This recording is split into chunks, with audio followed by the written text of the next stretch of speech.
Now, for many, these freezing temperatures are frustratingly frigid, but for those who work outside or those who live on the streets, this really can be dangerous. 9 News reporter Rachel Krause breaks down what these kind of temperatures can do to the body. The human body was not designed for these types of extreme Arctic temperatures. Temperatures are plummeting. The air not just unpleasant, but bitterly cold, even deadly. So in a cold snap like this, we'll expect to see people lose toes, sometimes lose fingers. Noses and ears can be in jeopardy.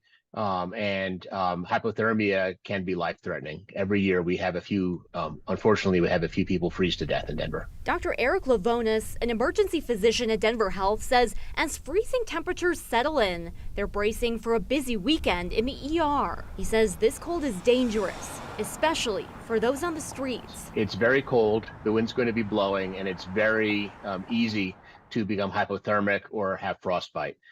Something as simple as a dry pair of socks can be the difference between keeping your toes and losing them. When it comes to frostbite, that can settle in within minutes. Keeping fingers and toes warm and covered up is key. If you experience it, run water that's a tad warmer than room temperature over it, not hot water. That can cause inflammation and issues with healing. The other big problem? Hypothermia. 9 News health expert Dr. Pyle Coley says in cold weather, the body's temperature can drop to deadly levels. Hypothermia can be very fatal. Hypothermia affects all of our organs because, again, the organs are very tightly regulated. So if you start to cool down the body too much, you can actually affect the heart function, the lung function, the kidney function, the electrolytes in the body. You can affect the acid level of the body, and that can cause dysfunction all across. So you can very quickly have a cardiac arrest from hypothermia. Dr. Coley says heart attacks become more common when it's cold out, and frigid temps can make it hard to breathe. For those with respiratory issues, even exercise-induced asthma.